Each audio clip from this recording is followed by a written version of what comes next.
800 ans d'histoire, de l'arrivée des premiers frères à Saint-Jean d'Acre à nos jours.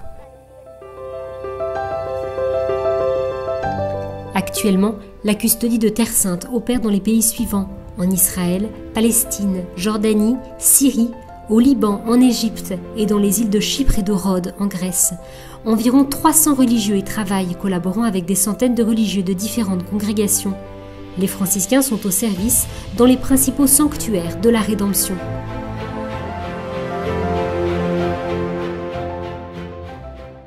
Aujourd'hui, les frères sont les gardiens de 70 sanctuaires et sont présents dans 50 d'entre eux. Ils sont là avant tout pour chanter la louange de Dieu dans la liturgie. Pour le custode de Terre Sainte, le père Francesco Patton, cette présence franciscaine de 8 siècles en Terre Sainte a tout à voir avec la mémoire. Rester sur les lieux de la mémoire que sont les sanctuaires de l'incarnation et de la rédemption. Il est nécessaire de faire vivre ces sanctuaires tout d'abord pour rendre gloire à Dieu. C'est pour cette raison que nous nous trouvons aussi dans les sanctuaires où ne viennent pas de pèlerins, parce que notre première raison d'y être est juste de connaître ce que Dieu a réalisé là. Pensons à ce que le Christ a accompli à Nazareth, où il est venu combler la distance qui le séparait de l'humanité, ou ce qu'il a accompli à Bethléem. Il s'est manifesté à nous avec le visage d'un enfant. Ou encore, tout ce qu'il a accompli dans les différents sanctuaires où nous sommes les gardiens à Jérusalem. Au Cénacle, à Gethsémani, au Calvaire, dans l'édicule du Saint-Sépulcre, en tous ces endroits, Dieu a accompli quelque chose qui a changé notre histoire.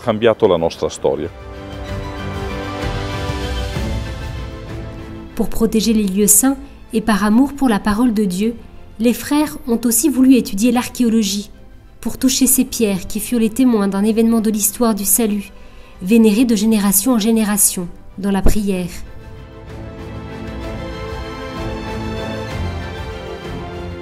Aux côtés du mont Nebo, mémorial de Moïse, l'ami de Dieu, rouvert l'an dernier après une période de fermeture pour restauration, et des principaux sanctuaires de la Rédemption,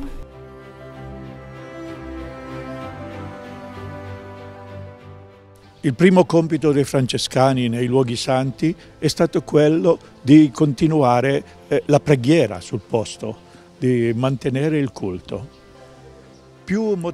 La première tâche des franciscains dans les lieux saints était de continuer à prier sur place, de continuer l'exercice du culte. L'histoire de la recherche archéologique est certainement plus moderne, parce que l'archéologie est une science moderne. Les franciscains ont participé à cette expérience culturelle de la recherche archéologique en Terre Sainte en essayant d'utiliser les mêmes méthodes utilisées par d'autres archéologues professionnels sur les lieux saints. C'est pourquoi ils sont allés à l'université, ils ont fait des études, ils ont reçu différents diplômes en archéologie, de telle sorte que leur recherche soit professionnelle, systématique et sérieuse. Nel campo archeologico in maniera da poter fare questa ricerca in maniera professionale, sistematica e seria.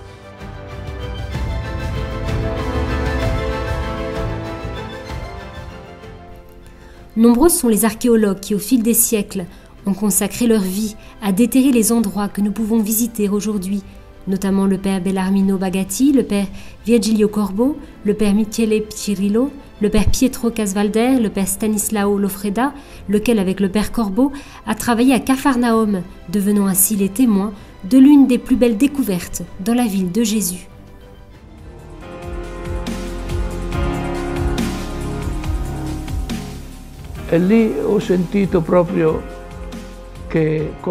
Là, je me suis vraiment senti un archéologue, je dois dire. J'étais même aussi assez ému.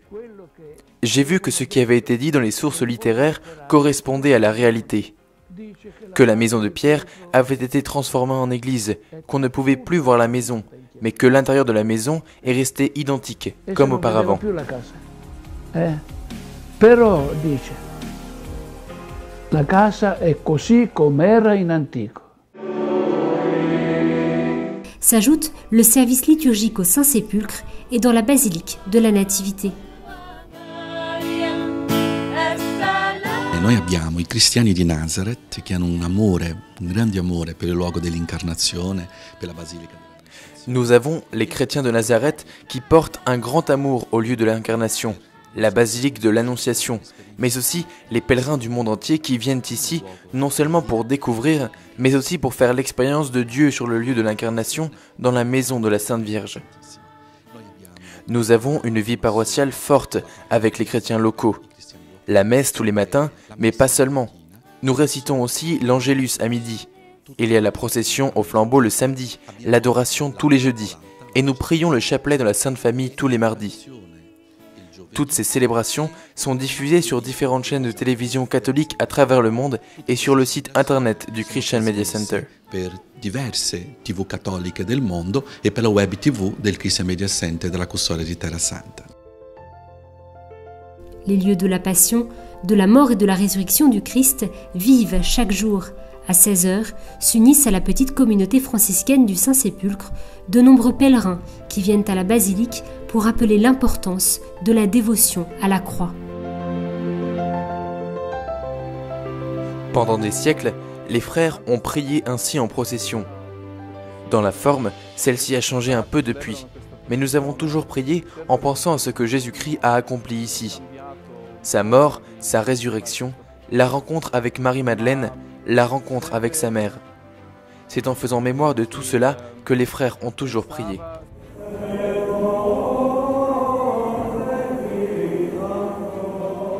Une procession qui commence et se termine au même endroit, la chapelle du Saint-Sacrement, et retrace les 14 stations de la Via Crucis, un moment fondamental dans la vie de la communauté de la basilique.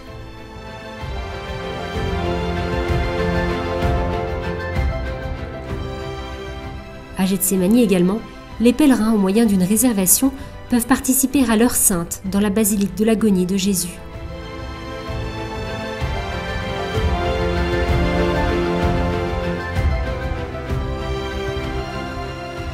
Tous les vendredis à 15h en hiver et à 16h en été, les frères franciscains avec les fidèles de Jérusalem et les pèlerins font mémoire du chemin accompli par Jésus. Le chemin de croix au sens courant du terme remonte au Moyen-Âge. Au climat de dévotion entourant le mystère de la Passion à l'époque, s'ajoutait le renouveau des pèlerinages à partir du XIIe siècle et la présence stable depuis 1233 des frères mineurs franciscains sur les lieux saints. C'est à travers les ruelles de Jérusalem que se trouve le chemin de la Via Dolorosa, le chemin que Jésus a emprunté en direction du Calvaire, tandis qu'il était chargé de sa croix. 9 stations se trouvent sur le parcours qui mène au Saint-Sépulcre, et les 5 dernières stations se trouvent dans la basilique.